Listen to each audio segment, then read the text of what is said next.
Welcome to Rates and Barrels. It's Friday, January 9th. Derek Van Riper here with Eno Saris. On this episode, we get caught up on some baseball news you should know. The Edward Cabrera trade is official. We know the return. We'll dig into what the Marlins got back, how interesting that group of players is. I think we're going to try and tackle a question about the NL Central. Who has the best pitching staff in that division right now? It's actually pretty close, at least between 4 of those 5 teams. Got a great fantasy prep question we're going to dig into about things we have learned over the years and how we've adjusted and what's helped us the most as we've kind of entered the harder core part of fantasy baseball prep season. And a little bit later on the show, Amir Garrett joins us to talk about his offseason, get into some advanced stats as he's looking for his next major league opportunity. So, before we get into all of that, how is it going for you on this Friday? It's going well.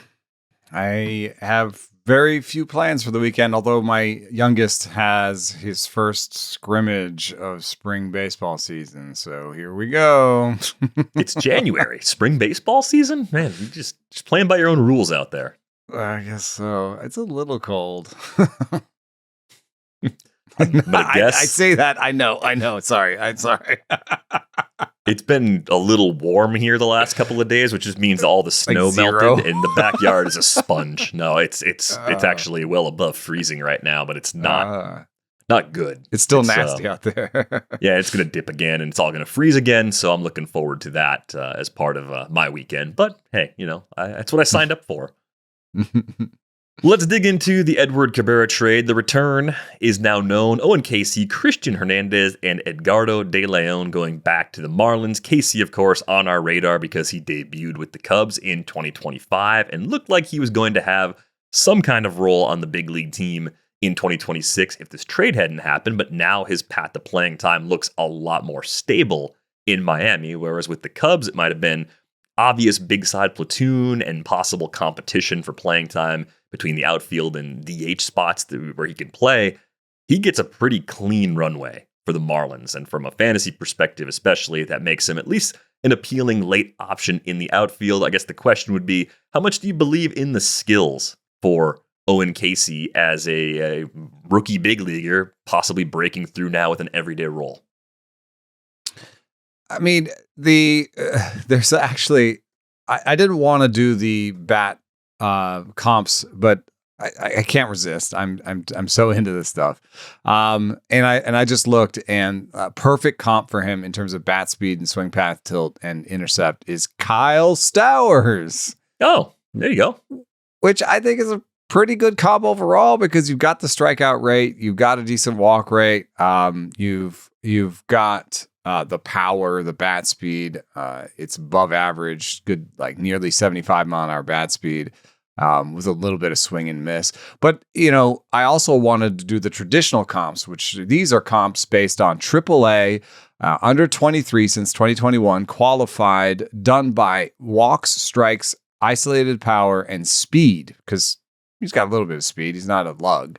That dropped like Justin Henry Malloy off the list and some other guys. So, these are his comps, and they aren't super exciting. You got Leody Taveras, Nolan Jones, Khalil Lee, Marco Luciano, and Kevin Alcantara on there. That's not super exciting, but Josh Lowe, I think, also stands out as a decent comp for Owen Caissie, where you're talking about some power, some speed, some swing and miss. He's not going to be a lug in the field. Like, I don't think he's a center fielder for them. But I think that he'll play in the outfield. I think he'll hit for power. So somewhere between Stowers and Lowe.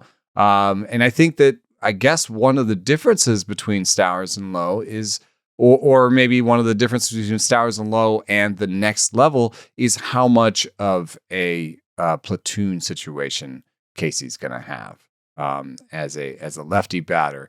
Is he going to be just part of a bunch of platoons? Now, on the Marlins this year, I kind of feel like maybe no, because you can only have a certain amount of platoons, and they've got Stowers, they've got Caissie, they're probably mixing and matching at first base and DH.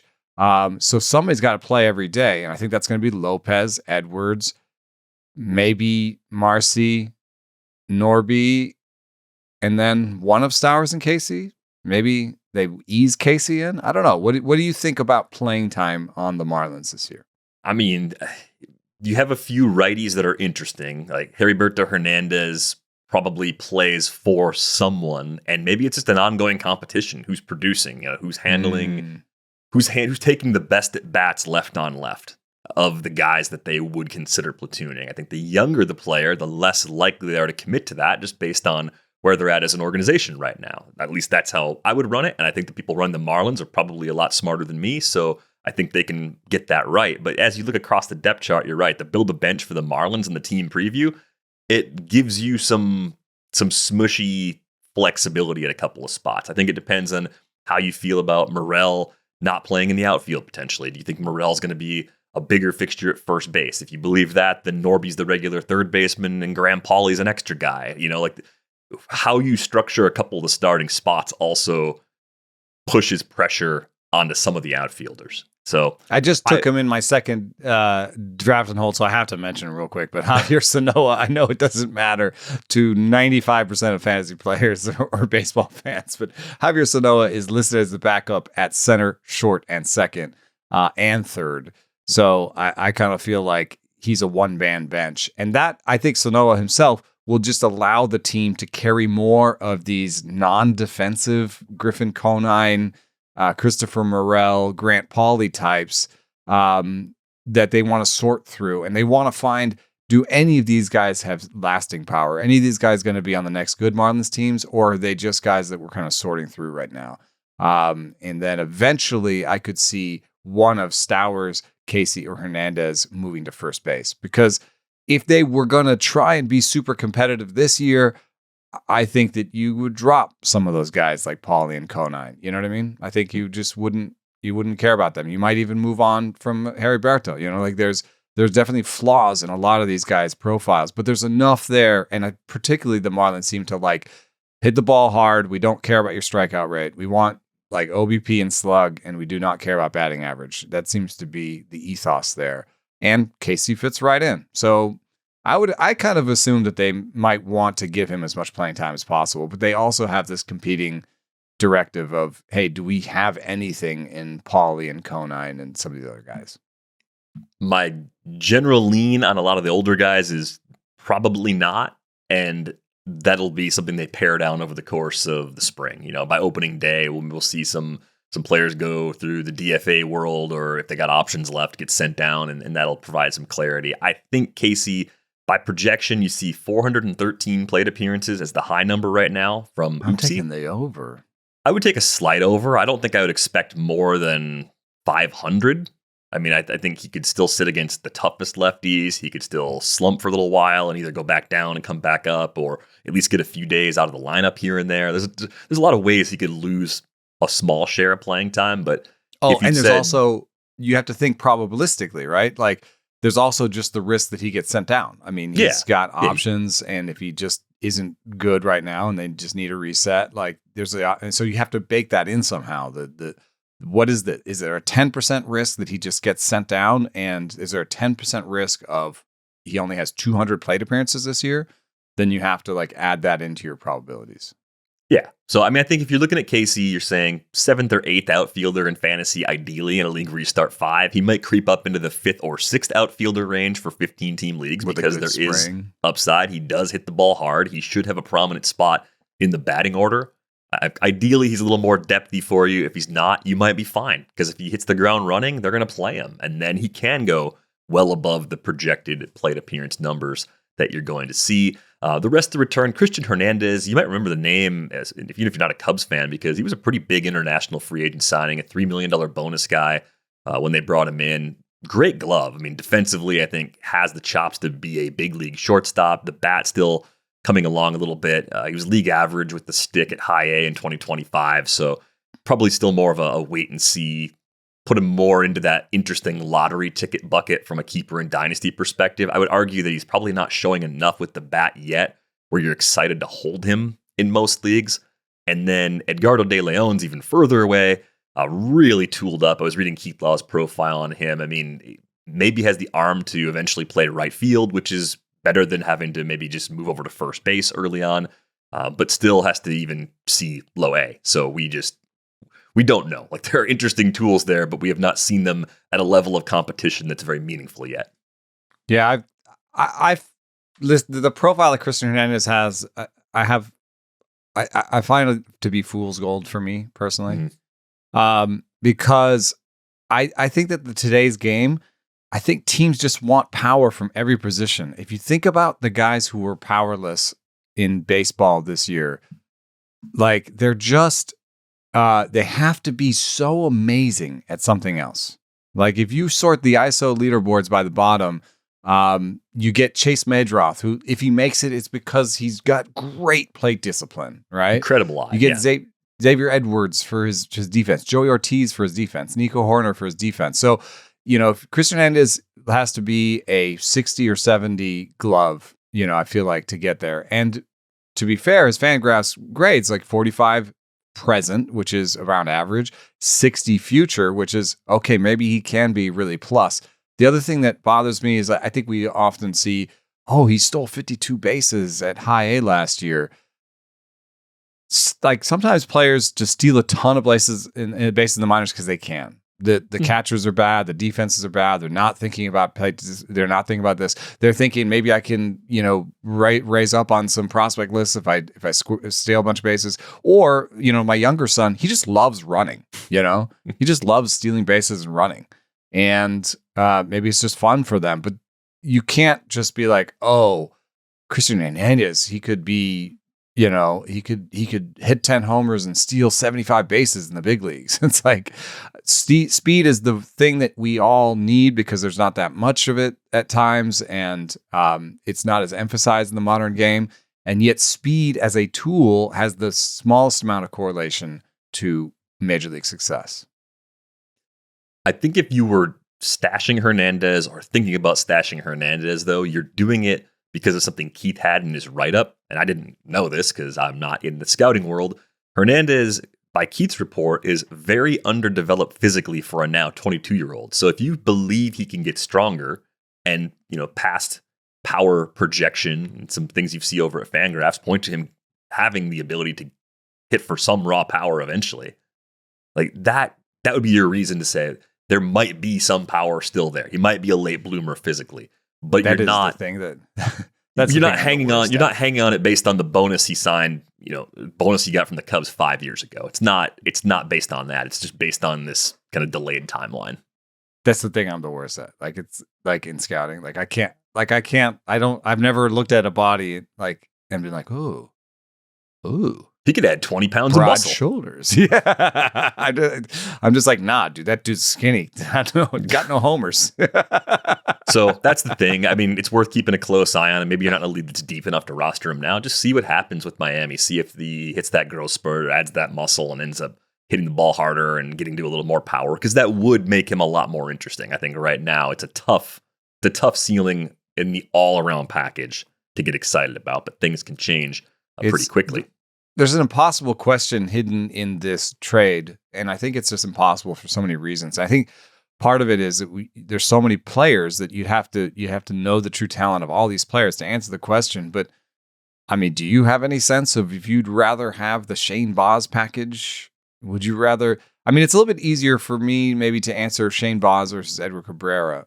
Maybe. I don't think that's hard. That's hard enough. Who'd you rather have, Shane Baz or Edward Cabrera? And then after that, which package would you rather have back? Because they're very different packages. Yeah, so we have a Shane Baz TJ on the ledger, but we have a lot of elbow and shoulder problems for Cabrera over the years, too. He sprained his UCL to end the season last year. I know, and just that he got back from it gives you a glimmer of hope that it was, a very, very minor sprain and that he's okay. But to be completely honest, Cabrera's health history scares me more. Their timelines when they reach free agency are the same. You're talking about the next 3 seasons in both cases. I think I like Baz a little more than Cabrera, even though Cabrera might have the flashier ceiling of the two. I mean, he might have the best pitch of either of them. Is that a fair thing to say? Do you think that power change? That power change is probably the best pitch in either of their respective arsenals. Is pretty good. Baz's curve is good, and I think Baz, they both have a deep enough arsenal to keep tinkering and trying some different things. So that's pretty close to even from a stuff perspective. So then you could, if that's true, then you can compare the returns. And then you comparing the returns is just like, for me, it's impossible. Like people are like definitively saying, I'd much rather have the Baz return. Well, the Baz return is a bunch of guys who just got drafted like last year. So, and I think that people's opinions change drastically in the first year after drafting. You get a draft pick in the first round. Everyone's excited, super excited. You get that, you talk about that same draft pick a year later and be like, whatever. Well, and so Edgardo de Leon's going to turn 19 later this month. So he's kind of like a guy that if he was born stateside would have just been drafted last summer, potentially, right? And even Hernandez, even though he signed as an international free agent 5 years ago, he just turned 22 in December. So he's a little bit like a college guy that would have just gotten drafted this past summer, just by age, right? So you can start to break it down, but I think more bites at the apple, generally good. I think Owen Caissie's skill set is intriguing to me, but not that difficult to find. So maybe a slight edge to what the Rays were able to get back for Baz being a little more intriguing than what the Marlins got back for Cabrera. But I think they're somewhat comparable. I mean, in my just kind of broader, like 10,000 foot view. Yeah, I mean, there's that nice pick. They got a 33 pick in the Shane Baz deal. And Slater, DeBrun, and Austin Over, and I think were recently high picks. I mean, like just very recent high picks. So that's you're making that comparison. I guess Caissie, the Caissie player is not in the Baz trade. Like a player that's really close and can help the team right now. Yeah, that's sort of the key difference, I think, in those two returns. But if you said choose for the next 3 years, give me a slight edge on Baz and give me a slight edge on that overall return for the Rays compared to what the Marlins got. But I don't think the Marlins did poorly here because my one-liner on Cabrera was he's healthy right now and his track record of health is unfortunately so poor that if you're not winning this year, you have to move him. So they at least got a few pieces back that are interesting, one of which will contribute in some fashion here in 2026. The other thing that came out of this, there's a few Cubs-related things, right? They're definitely better with Cabrera. He's got electric stuff. He's exciting. We kind of look at their starting pitching group and say they have their own model and their own ideas about what makes a pitcher good, what makes a pitcher interesting and effective. They're now 19th in FWAR as a group of starting pitchers. And I think that probably underweights Justin Steele's projected actual value. Yeah, projected FWAR for the season. Yeah. But you think about like the quality of the rotation, it's better than the 19th best rotation in the big leagues if you're accounting for the eventual healthy return of Justin Steele, thinking about how a playoff rotation shorten up. Like they're better than they were. Cade Horton could still be underprojected based on some things he was doing in the second half. And if you have a healthy Cabrera and a healthy Steele and a healthy Horton, and those are pretty big ifs given what's happened to those guys over the last couple of seasons, suddenly you're making Boyd your 4 and Jamison Tyon sort of you get your there sort of starter through the regular season, who then doesn't really have as much of a role in the playoffs. So that part is an upgrade. Like you can confidently as a Cubs fan be like, yeah, this is better. We're excited about this. He's a playoff starter. He's a playoff starter. I think the thing that I'm really twisted up about on the Cubs side of this one is a nugget that was in Sahadev's write-up on The Athletic. And it's that, yeah, the Cubs can still add another bat to replace Kyle Tucker, or theoretically they could just re-sign Kyle Tucker, although that doesn't seem like we're going with all of this. But right now, Moises Ballesteros ends up being kind of the temporary winner with Caissie's departure, because Ballesteros can be a big part of the DH mix. And that means Seiya Suzuki's playing more in right field. I think that's the thing that you really still want, right? Even if you're not getting Tucker back, you probably want a little bit more between that remaining corner outfield spot and right and DH than Ballesteros.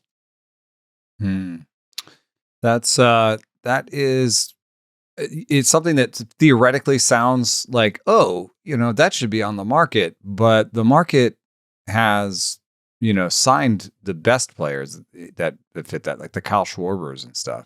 That's why I always wanted to put Kyle Schwarber there in terms of, a good bat that fits that. I guess, Gino Suarez is somebody that keeps coming up. I mean, they were up there supposedly in on the Bregman conversation, which is where I guess you would push Shaw to maybe util / DH, and then you would have a rotating DH. I mean, that works. There aren't really, I guess, Marcell Ozuna 1 year and $12 million to Marcell Ozuna. Is that something you want to try? Or Rhys Hoskins is out there. 1 year and $8 million to Rhys Hoskins. That could make some sense. That does fit into their Brewers cast-off lean that they have, and Hoskins could maybe get a little revenge in division on an organization where the second year just didn't go that well. He got hurt, man. He was playing pretty well before he got hurt too. I actually think some team that needs a little DH first base boost might do okay with Hoskins. I know I liked him a couple years ago when the Brewers signed him too, but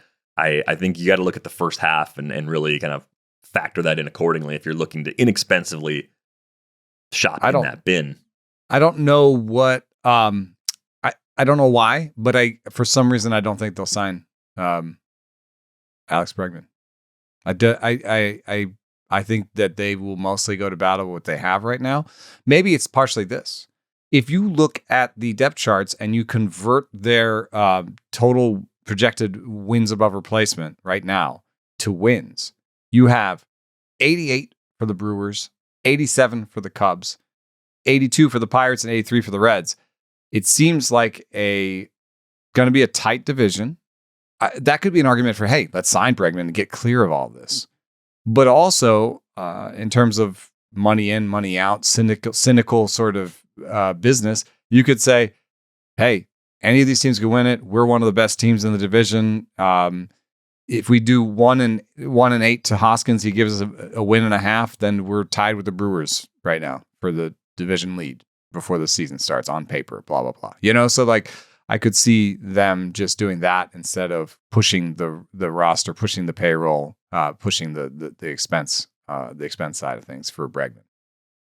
Yeah, and I guess the other way you could think about it too is you could just play more Kevin Alcantara and like make him a winner from the Caissie trade and then keep Seiya mostly in the DH spot and just go about your business that way. So that would be your other, like, hey, we got this we can do too if they decide to wait until maybe the trade deadline to upgrade that part of the roster.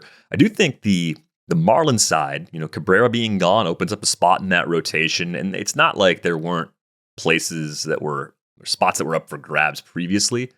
But if you had any concerns about Robby Snelling not having a rotation spot to begin the season, I think those are going down pretty close to zero at this point, right? I mean, Robby Snelling should get a little tick up and maybe join that dreaded 200 to 300 range of ADP where we don't have a lot of pitchers we like. I think Snelling probably goes around pick 250 after all this, and I'm into it. I think Robby Snelling could be kind of a nice late round filler for us as we're rounding out rotations. Yeah, I'm trying to find my rankings. Too many tabs, too many screens. One of my New Year's things was I added a screen, so now I have 1, 2, 3, 4 for more tabs. Phone, 5 screens, more tabs, more searching around for where those rankings go. Oh no, and I just lost them again. Oh, no, well, while you're finding them, I'll tell you a little story that will probably make you feel better and also maybe stop you from trying to improve in this facet. I learned listen to the Trap Draw podcast that one of their hosts, TC, notoriously found the limit for number of tabs you can have open on your phone. It's over 500. That's worse than you, man. I couldn't believe that. It was like you actually there is a limit. There is a point where the phone just like can't do it. Oh my gosh. I was listening to a podcast where they found the limit on number of characters in a Google document. Which is amazing. So, I haven't found that limit yet, so that's good to know. Like 500 million or something. It's not a year's worth of rates and barrels rundowns because we don't go more than a year before I archive the doc and clean it out. Yeah, so I found it. I think it's still not where I want it to be. Could be last year's rankings. Could be 2 years ago rankings. Who knows? No, I found it. So what I'm doing right now for the rankings, is I'm hand projecting innings, and this does two things. It does, I'm looking at Jeff Zimmerman's health rankings, numbers that he gave us at the winter meetings. But I'm also going through the depth charts, and hopefully what I'm doing is I don't miss players, because I hate when my rankings come out and like the third comment is like, where's blah, blah, blah? And I'm like, oh, he really should be on there. So right now I have Robby Snelling with 111 innings, which I think suggests that he may not start the season in the big leagues, but will eventually get there. Because I just see, right now everyone is saying they're healthy, and that's Sandy Alcantara, Yuri Perez at the top, Ryan Weathers, Braxton Garrett gets another shot, and if Max Meyer is healthy, I think he gets that role. And Snelling starts the season in the minor leagues. Now, we do have the rest of spring, and Weathers, Garrett, and Meyer are not the pictures of health. So that's why Snelling's 111 innings it's a fairly robust projection for a 6 starter. So that's how I would put it. Yeah, I mean, I think that's how you're going to keep prices reasonable right now. But 136 total innings last year, 63 and 2/3 of those for Snelling coming at AAA. He had a 1.27 ERA, a .99 WHIP, and a 32.9% K rate. I mean, that was a what's left to prove sort of run there. I guess if you want to nitpick it, you could say AAA isn't very good. Like the end of the year, I don't know, man. Like that to me, that ticks a lot of boxes, and it is like Braxton Garrett shouldn't be able to block a guy like that from a rotation spot if he's healthy. Yeah, that's true. I mean, yeah, if he's healthy, it's a whole nother story. And the minor league numbers for Snelling, the minor league stuff numbers were really excellent. He's like Weathers before him has made a bunch of changes to his fastball shape. So love it. I'm a big fan of Snelling. So I have a 4.11 ERA projection, a 22% strikeout rate. I'll take the under on that ERA. I know you tossed out the win projections based off of WAR, and you had Brewers and Cubs kind of lumped together, and then a gap before you got to the Reds and Pirates. But I think what's really interesting about the Central right now is trying to rank the pitching staffs. I mean, the only team that doesn't really have a case to be best pitching staff in the division right now is the Cardinals because they're going through a rebuild. So of the other 4 teams, how are you stacking them up right now in terms of overall staff quality? It's funny because you say staff, and I just want to be like starting rotation, bullpen. Everybody, staff. Yeah, everybody. Because the Pirates, I think, have the best rotation. Yeah. Pirates have the best rotation. They have the worst bullpen. Yeah. Reds? That's not a fun worst. would you rather. Which bullpen would you rather go to battle with this season? The Pirates. Do the bullpen Reds have or the second best starting rotation? Yeah. Yeah, come on. Green, Lodolo, Burns. Yeah. They could have the best. There's just a fair amount of injury risk in those 3. And I don't know about the depth. And then the Reds have the worst or second worst bullpen. So the Reds and Pirates are a good match for each other. I think the Cubs and Brewers are like fit in the middle where neither element is the best or worst. Maybe the Brewers have the best bullpen in the division.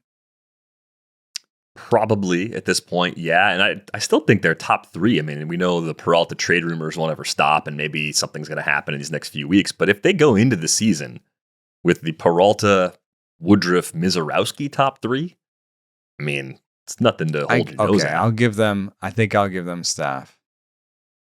But I'm glad I convinced you. I didn't work real hard on that. No, I mean, it's just hard because it's good enough. It's a good enough rotation on top of that bullpen to say it's probably the best staff right now in the division. And I still have this old baseball, the baseball I grew up with, like, oh, the starting rotation is more important. But where we've come to in baseball today is that the starting rotation and the bullpens pitch equally as much. They pretty much 50-50 it. So if you're looking at this and be like, well, how could you give the Brewers best staff in there with that rotation? I would say it's the best bullpen by far, and it's not the worst rotation. It's not the second worst rotation. So it's the third rotation and the best bullpen. Yeah, that adds up. Cardinals worst in both. And the gaps matter. Like as far as just how far apart they are in the rankings, they're very close together. That's why you can be 3rd and 1 and like that's still fine in this case. Yeah, I think so. I think there are generally good rotations on the Brewers, Cubs, Pirates, and Reds. Yeah. Yeah, interesting exercise. Maybe we should do like division pitching drafts at some point going into the season, but certainly not something that we could squeeze in today. Just like pulling. There's so much pitcher, going like, on there. Like just re-racking every division's pitching. Yeah, the quality of opposition on the lineup side. Mm-hmm. I like it. Let's get to a big fantasy question, though. Mark Morrow, Morrow Brothers, checked in the Discord a while back and wanted to know, can we share some fantasy skills to build on to become a better fantasy player? What is something you've done over the years that has helped you the most as a player, especially in those professional leagues? And what is something you are working on now? Yeah, I think a couple of things that have changed. I mean, where I started was I've always been a depth chart hound. So I've always been a guy that looks through every depth chart. And I don't know, it used to be circle and pencil. Now it's sort of remember in my head or, sort of gather as sleepers, write articles about. But there's always a player on a depth chart somewhere where, I'm like, oh, I have to make it. I like one guy or the other guy. One of these guys is going to win. Like, I think for an example, I think of Blaze Alexander and Jordan Lawler. The projection systems are going to be probabilistic and think like I did when I was talking about Owen Caissie and say, oh, there's a 10% probability Jordan Lawler gets sent down again, and so we have to add that in, blah, blah, blah, blah, blah. But the way it really works in the big leagues is basically one of those guys wins. Right. And so, I mean, you have to call job battles essentially. Like that's a big part of it. And playing time is so king that like the difference between how you see a playing time battle and how the guys on Fangraphs are doing it, the people on Fangraphs are doing it, I think that would be something where you can win. That's something I've always done. And then one thing I've always done is try to pick the right projection system. There are projection system write-ups every season. There's a piece by Jordan Rosenblum on Fangraphs called "Reviewing Oopsie's Debut Season," where he goes through the different errors in the different ones, and there's something like that usually every year, and I try to review those. And what I've found recently, and this is also a big topic of conversation in the Discord right now, because Oopsie just came out, and what I found. I think reading between the lines, what I find is I like Oopsie best for pitching because it performs well, about as well as anybody. Steamer also performs well, though. You could pick Steamer. But I personally just like it better because it's the only one with Stuff Plus in it, so it's a differentiator. It's going to be the most different. Now, you could say the same about offense. Oopsie has bat speed, and I don't think anybody else does.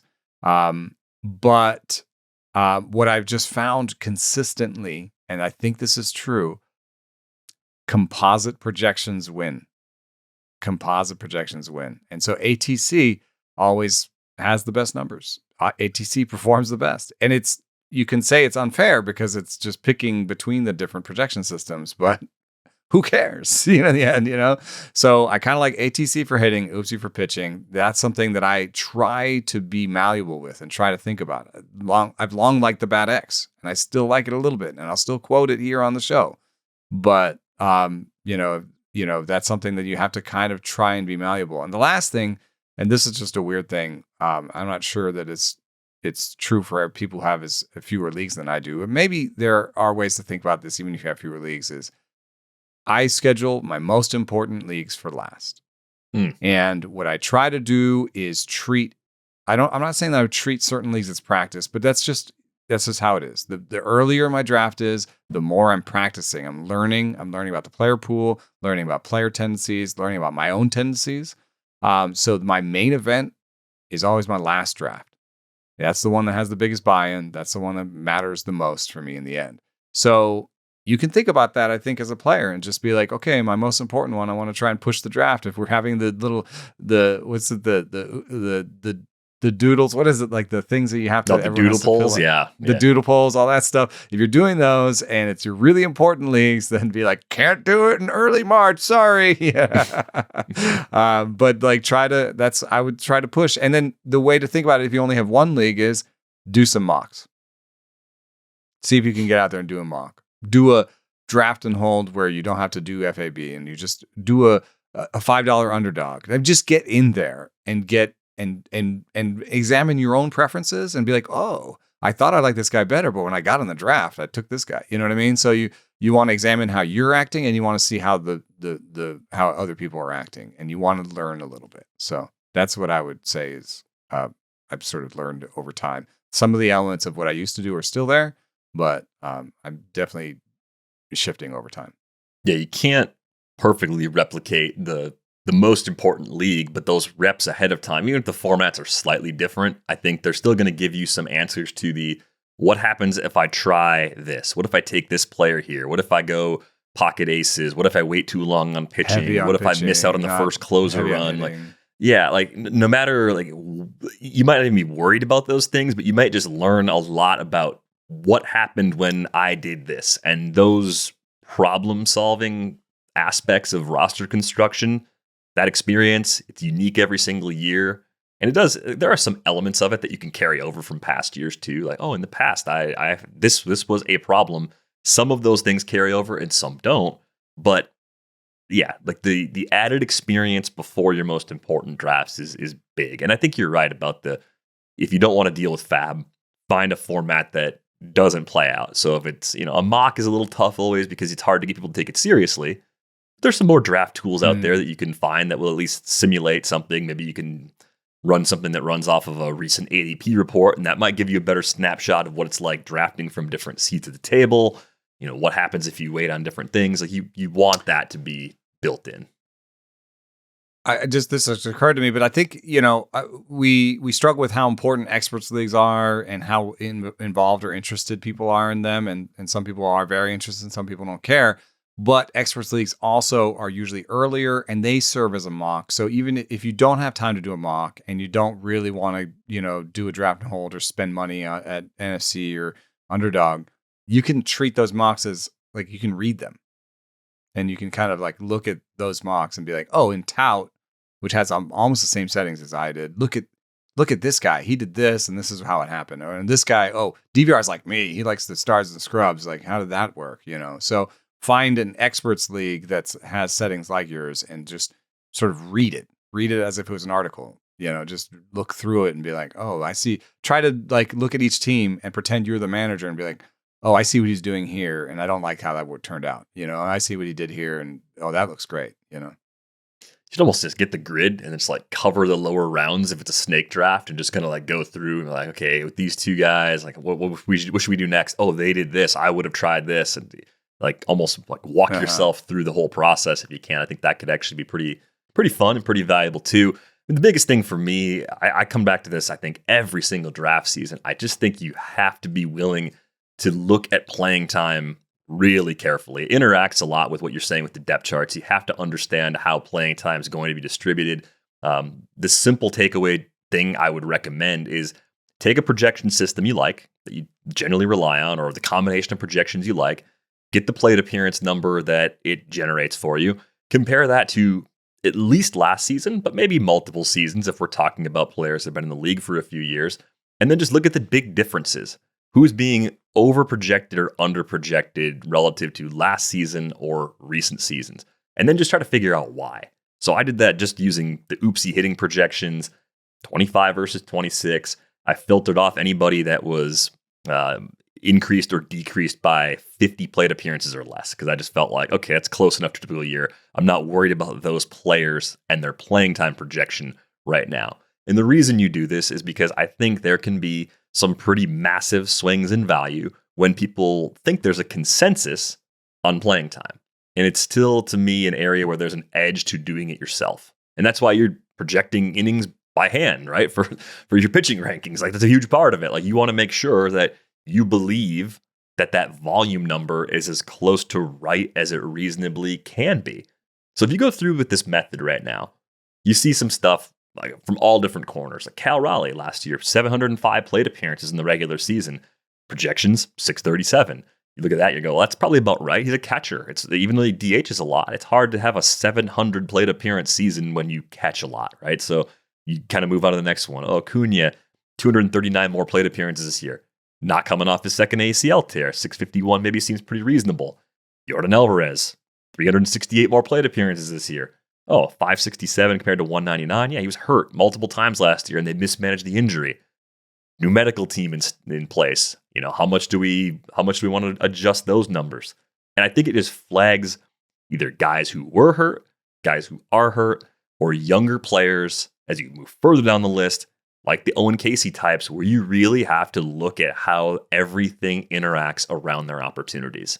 Because I think you'll find if you manually make those adjustments, if you can figure out where volume is off, you're going to avoid mistakes and you're going to find values. It's just that simple. I think one guy that stands out to me in a pretty big way, and you don't think of him as any of the other groups of players, just like he's not a young guy. He wasn't hurt badly last year. He's not really hurt right now. It's Jazz Chisholm. Like if you look at the Jazz Chisholm projections, it just really makes you just walk through this, like how healthy is he going to be in any given year? Like how much do we trust him to shake off the problems that he's always had? He's projected for 616 plate appearances, which is possible because they want him to be an everyday guy, right? He had 531 again last year. And he's had a lot of seasons where a variety of different injuries have cost him time. And I think if you're just running him through an auction calculator and it's using the 616 number, it's going to spit out a pretty big number for Chisholm compared to maybe a 540 plate appearance projection. So you just have to decide, like, which one do you really believe is more likely to happen? Is it the projected number? Is it the past history? And it's kind of like taking health grades into account for pitching. It's kind of like that sort of thing that you have to do because your lens for health is going to be a lot different than the people that work really hard to project those numbers for playing times over at Fangraphs. And I always feel like I have to throw this out there. Like I have a ton of respect for what they're doing at Roster Resource and Fangraphs. This is not shade at them. This is just trying to find ways where your view of what's going to happen is different than the consensus view. That's the main reason we're doing this. It's not to pick anyone apart and say, ha, ha, ha, I was right. It's not about that. It's just making sure that you fully believe in that variable being where it should be. I think some of this also just reminds you, we should share this in the Discord because, I think some of this reminds you that the shape of there's different shapes of seasons. People who are hurt at the end of the season, people who are hurt at the beginning of the season. Like, I didn't really remember that Andres Gimenez was all that hurt. Because he was playing well in the playoffs. Yeah, because he got back and he played in the playoffs and he played at the beginning of the season. So I'm like, when did he miss time? Oh yeah, in August and September. So Rutschman too. Like Rutschman only had 365 plate appearances last year. I would have guessed higher. And then you have players where you're like, okay, so this is saying that Matt Chapman will have 137 more plate appearances next year, and I can believe that. But I've also watched Matt Chapman just deal with little things. And miss time.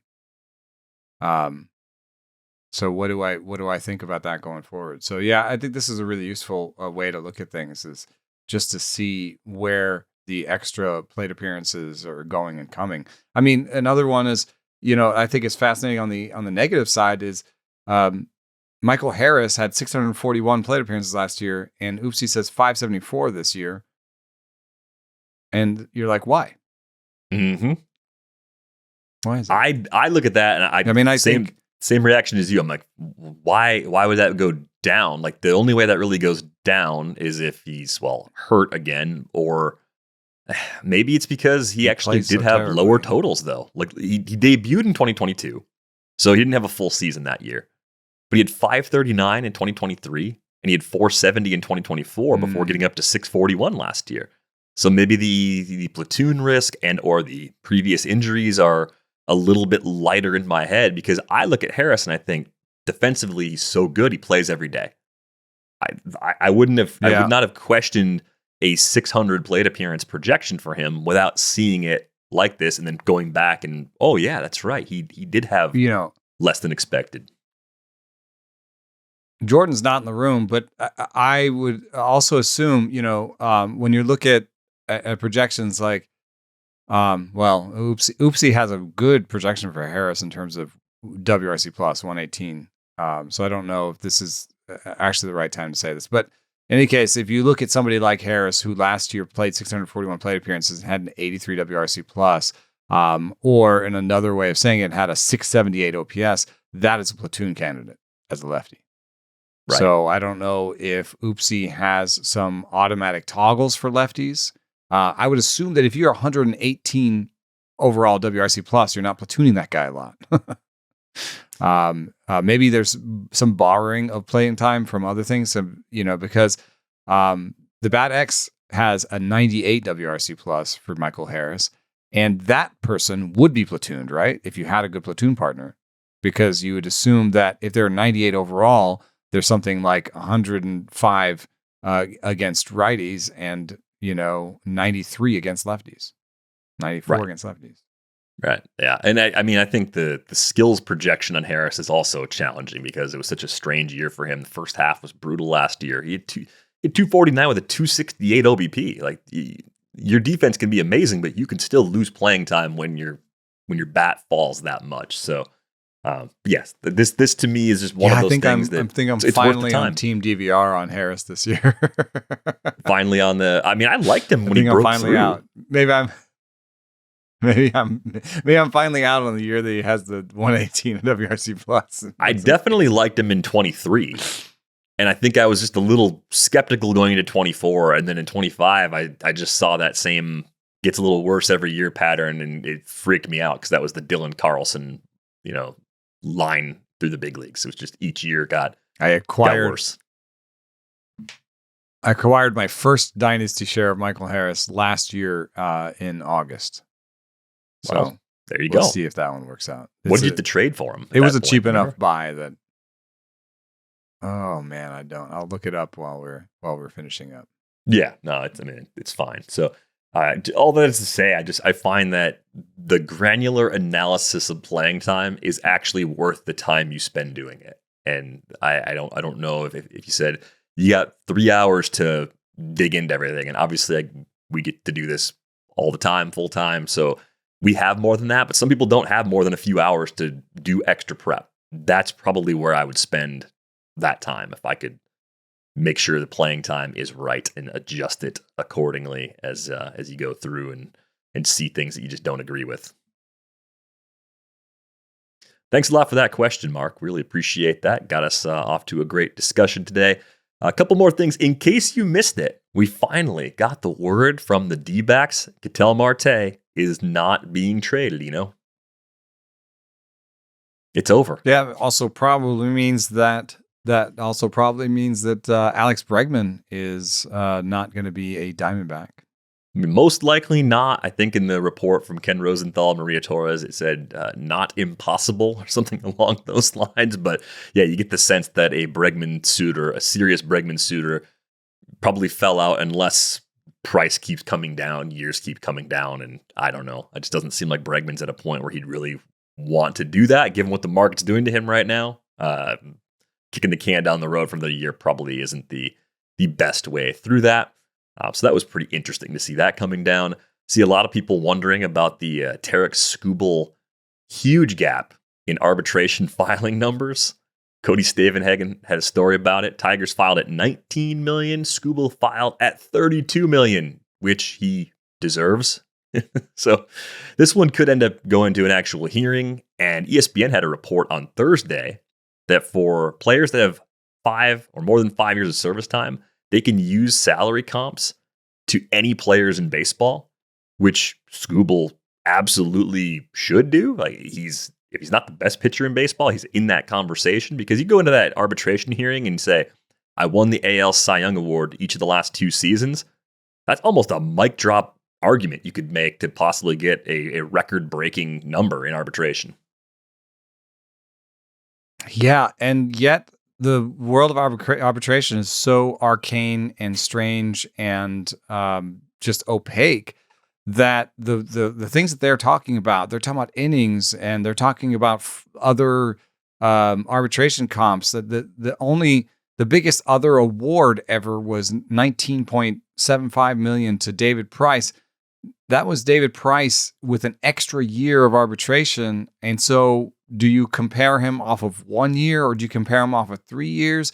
How do the innings factor into it? Because the 1 year that Tarik Skubal just had is better than Price. But in fact, if you look at David Price's amount of innings and WAR up to that point, it's superior to Skubal's because Price had a very good beginning of his career. And so if you're using, and also, what is the role of, and this is unclear to me, but what is the role of inflation in just general society with this? Because the David Price Award was more than 10 years ago. So if you just use inflation, that 19.75 million is 27 million a day. So, and then the last thing is the arbitrator is looking at a midpoint, I think, and he just has to decide if it's higher or lower than the midpoint, then he has to award the higher or lower number, I think.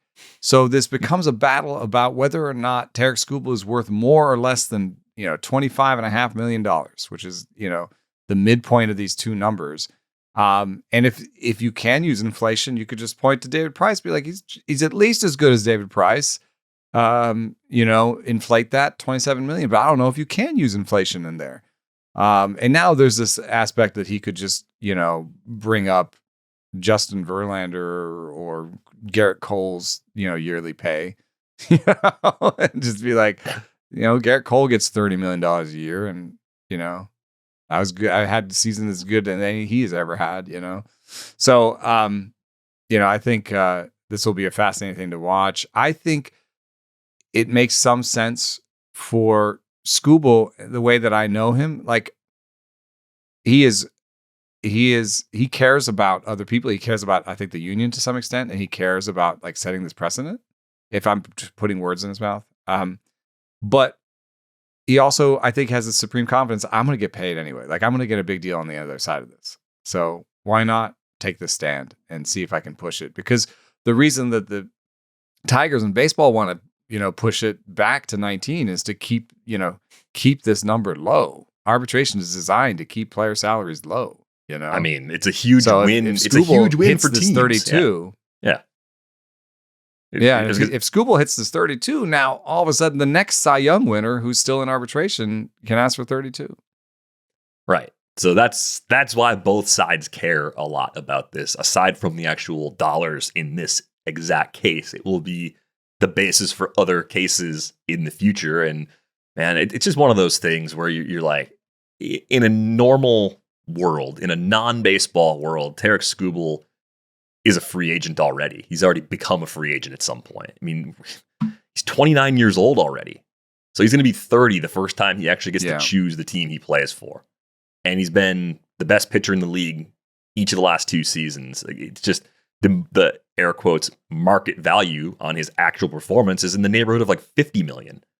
Now, that's not going to happen either, but just wait. I mean, if he's healthy and puts up another season like what he's just done these last 2 years, look at the hungriest teams in the league with the deepest pockets and the amount of money they throw at him next winter. It'll be wild, because deservedly so. Like, he's phenomenal. He's a franchise-altering pitcher right now. So there you go. There's the other thing people are watching. We should have an agent on. Might be time. We should have an agent on, or somebody to explain arbitration to us, because there's I don't even fully understand it, and it's the number, like they change what stats are allowed in and what aren't. So they're not still using wins in arbitration hearings, are they? They can't be, right? Like, the Tigers are not sitting at a table with their reps saying, well, Tarik only won 13 games last year. It's like, that cannot be part of the process in 2026, can it? We'll find out. I don't want to let this last topic go without just as a joke, or, Michael Lorenzen, his career is over. He's with the Rockies. I do want to point out that this is a new Rockies crew, and I wouldn't put him past it if they apply for the extra pitcher and make Lorenzen a two-way player. Because if you have the two-way player on your roster, you can have 14 pitchers. And what would the Rockies like more than any other team in baseball is probably another pitcher. So I wouldn't be surprised if Michael Lorenzen's out there playing in the outfield in spring, and they try to apply for this. And I wouldn't be surprised if this comes to some sort of tension between Major League Baseball and them, and being like, are you trying to game the rules here? Like, is he actually like? No one really thinks, like, when was the last time he batted? Like, nobody really thinks he's like a, your backup center fielder. I mean, no, he's our backup center fielder. I mean, Ohtani just DHs, so the threshold isn't even playing in the field. Like, That's you shouldn't true. even have to do that. Like, all you got to do is DH him in some Cactus League games. Like, so you take a few plate appearance away from someone else. Is there a backup left fielder? Look at that arm. I was just trying to like put myself back into the right headspace, because it has been a while since Michael Lorenzen hit. His last plate appearance was in 2021, right? And his career high in a season in the big leagues was only 53. So it's not like he was hitting a lot. Like, it was What is his occasional WRC plus for his career. 75. It's actually, I think it's a little higher than that. 84. Hey, that's doable for a backup. It's an 84. And here was my harebrained idea. My idea was, okay, we know for a hitter, it's tough to go in and out of Coors, right? What if he only hits at home? What if you only use him in those spots to just, hey. Or only on the road, one or the other. Pick one or the other. If he might be into it. 1 year, $8 million. You're a pitcher at home and a hitter on the road. Ooh, can I do it the other way around, please? they need those innings. They need those innings from him all over the place. No, all the time. Yeah, they're gonna try and get 150 plus innings out of him. That's definitely happening. I wonder if the other thing that's interesting here is, does this signal that the Rockies are going to be willing to overpay in a really interesting band of pitching, that sort of, or are they going to be willing to pay $5 million guys $10 million to come there? Are they going to be willing to pay, like, are they going to be willing to do the Severino type thing? Are they going to go further and pay, guys who would normally get, maybe 2 and 20 or 2 and 30, give them 3 and 50, like what they have to overpay to get pitchers. And this would be, I would call this a slight overpay. Given Lorenzen's production recently. They also gave him an option year. So it's 2 years and 17 for Lorenzen if he wants it. I think you have to really look. You have to look at this organization and think every little rule, like what you were describing, like just trying to show him as a two-way player to get the extra roster spot. Every loophole should be something you're thinking about as an organization. Yeah. I don't think overpaying pitchers is necessarily the first thing you do. Maybe that's the thing you do if you get the core to the point where you're competitive again and you're actually going to be a pesky wild card team and you do need more established pitching. Like, then you go down that road. But I don't think you start there. I think because it's just such a miserably tough place to pitch. You have to have a game plan that works. I think it's easier to get people on board for those game plans when they're in the organization for 6+ years. They're guys you drafted, guys you traded for that you have club control over. I think that's probably the way you get your pitching program right. I don't think it's finding the Severino types. I mean, Severino's regrets on that deal took months. I take it back. It's not necessarily an overpay. You don't think it's an overpay? No, it shouldn't be. Not by projections. He's projected for a win plus. Yeah. I did not expect that.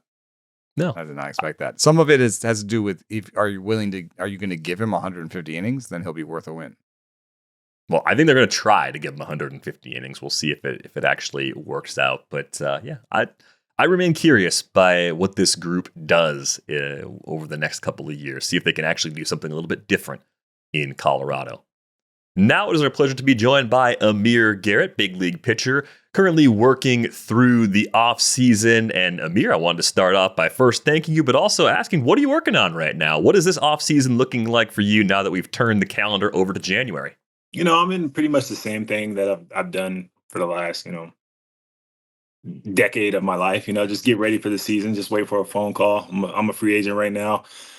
I think the most thing that I'm working on now is obviously, I don't know if you guys knew, I got hurt in spring training last year. My very first game with Toronto, I had a bone spur and it broke up in my arm, so I had to get that taken out. And just I'm fully healthy now, so that's just the main part. And it's just it's just a great feeling to be able to be healthy, because I wasn't healthy the last few years. And just pretty much the same thing, just strikes, you know what I mean? Just pitch shapes and stuff like that. So I'm very excited for what the future holds right now. One of the things that came out of the research that I did, so I looked at, we have the Stuff Plus numbers on Fangraphs now.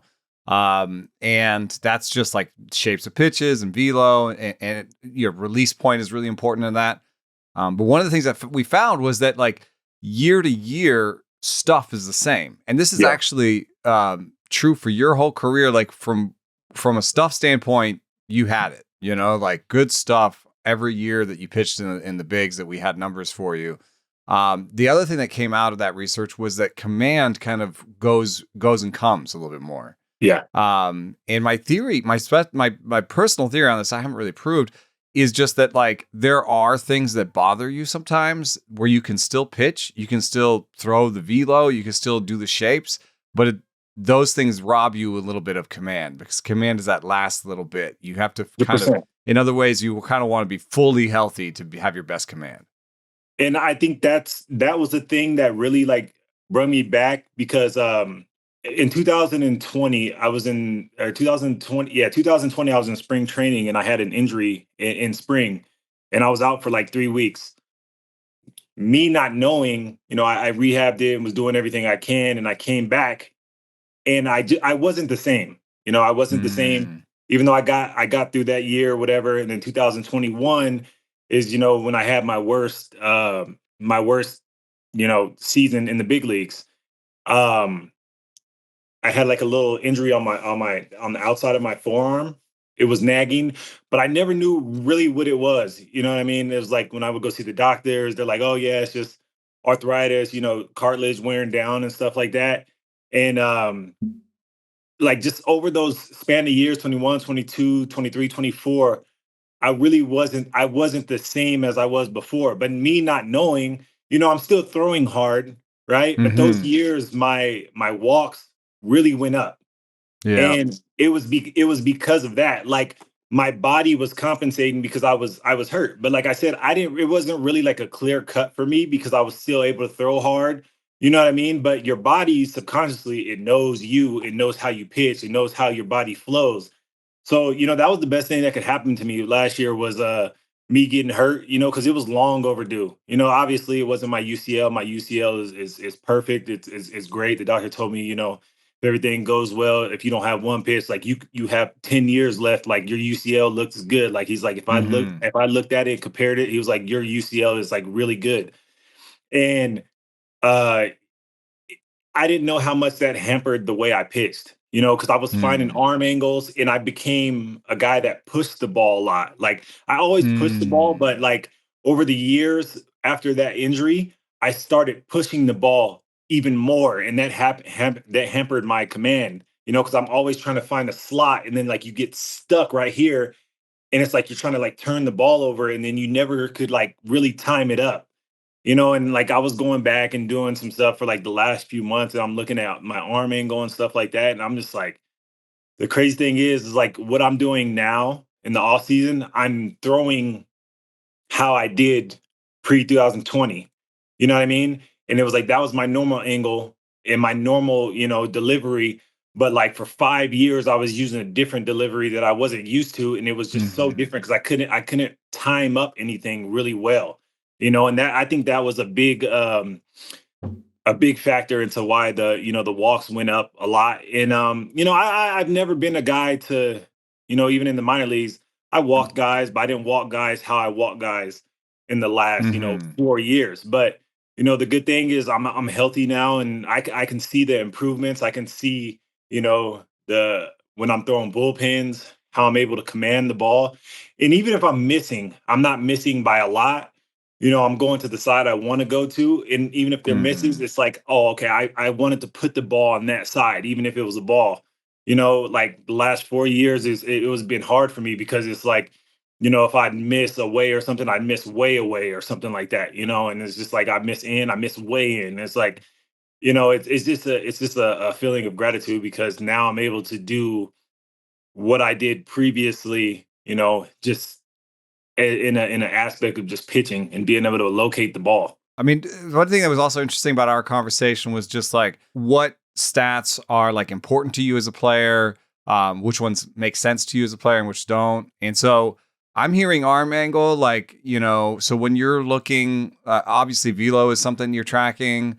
You're looking at locations. It looks like you care about your slot, your arm angle a little bit. These are all kind of StatCast stats. I think to some degree, StatCast has been good for the player because they're stats that they understand, stats that they talk to their coaches about, spin, movement. These are things that you care about. When you are working in the off season, or even when you look, what are stats that leap off the page that are important to you as a player? What are things you track, or what are things that you don't understand at all and you don't care about? The main thing for me is when I go into bullpens, or even when the season is strike percentage. First pitch strikes. Just being around the zone. I my whole career I lived in like the shadow part of the plate. That's really helped me. That's getting the corner of the plate, or getting somewhere not in the zone but around the zone. Right. So it just my main thing is just throwing strikes and just throwing a lot of them. You know what I mean? And just getting in there and this, just putting the ball over the plate. As a pitching coach used to tell me a long time, just take care of the ball. That's what I've been working on. Some of the analytics stuff doesn't make sense to me because for like, I know like people say like ERA doesn't matter for a pitcher anymore and stuff like that. But that's hard for me to believe, or like batting average. It's hard for me to believe because your ERA is in the now. Like if you're underlining metric, or you're underlining, FIP, Sierra, or saying something different, you can have a 6 ERA and then you're underlining whatever FIP, Sierra, whatever those things are.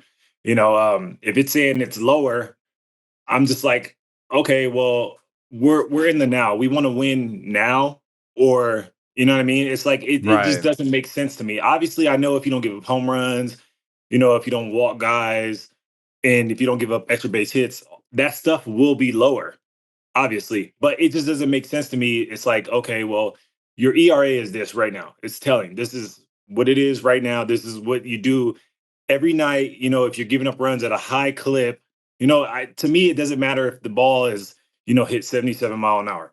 If it gets through, it's a hit, right? But your FIP or your Sierra or whatever is going to show it's lower because it was a single. It wasn't a double. It wasn't a homer.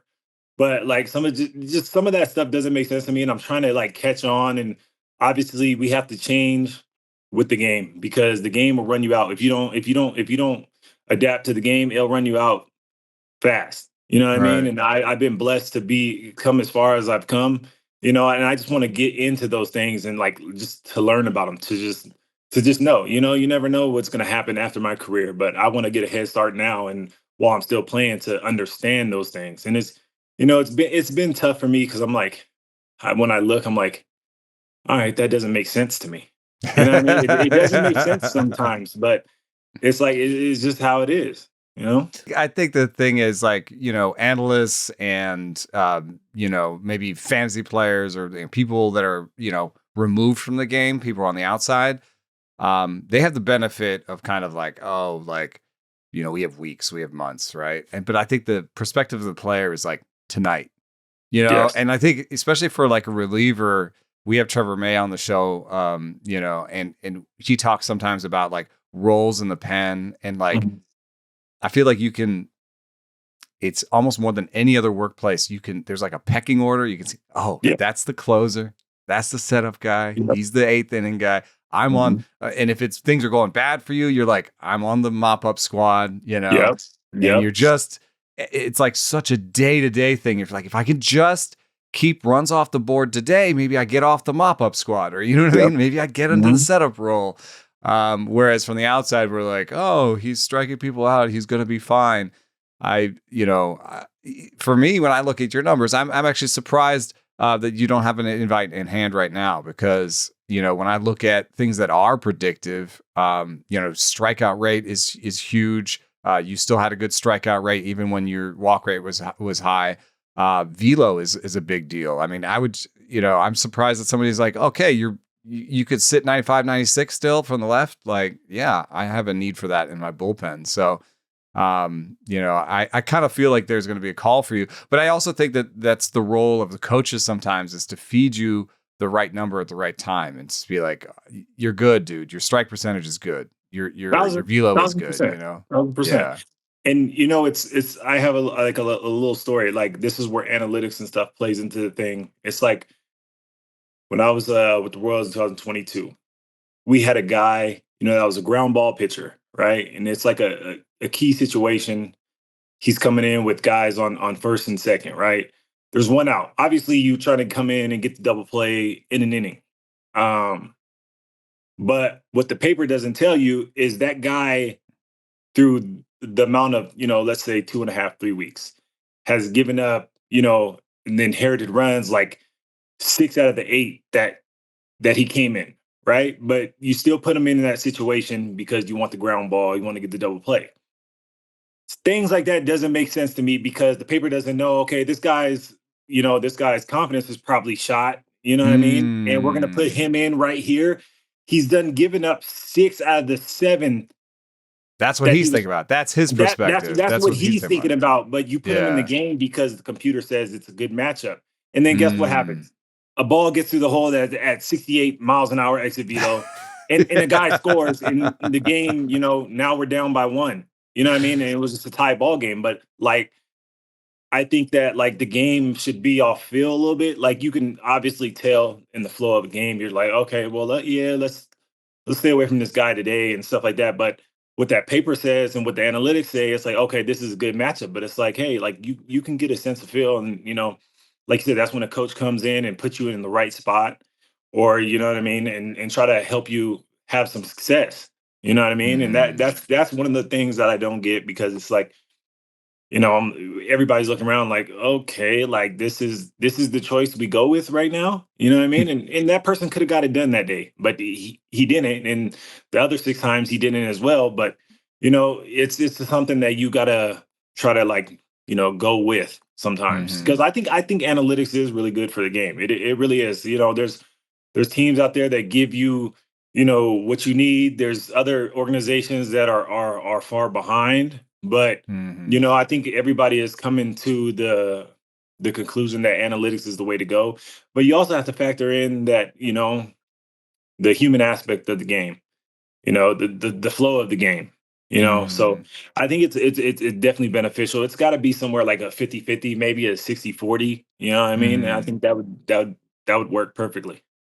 Yeah, it's a delicate balance. And I think the teams that have the most success are blending how everyone processes numbers into their decision making in a way that is, logical. Like you want reason for what you do, but you want buy-in also. You want to make sure everybody is on board with these decisions and understands why they're happening, and considering the psychological impact of how it's going in the bullpen. Because relievers have a notoriously difficult job. Like, your sample is small. 1 or 2 bad outings can change your whole season. If you have 2 bad outings in April, it's going to take you until August to get the ratios back. It's just the way it goes. Take you a long time, and that's been something, being a reliever. It's like, that's the tale of my career. I'll have like 2 games where I have a bad one, give up like 5, and I'm like, oh my God, it's going to take me forever to get my ERA down. But the stats are telling, you can have 2 weeks, 3, 4 weeks, a month that is really good, but your ERA might not show it because you just had that bad blow up. And a month for you could be 5 or 6 innings. You know what I mean? And you're like, oh, okay, I pitched good. And you're like, oh my gosh, my ERA is still that high. It's like, yeah, bro, you only pitched 6 innings this month. Like, you're fine. Like, let's just keep going, keep working from there. You know what I mean? That's all you can do.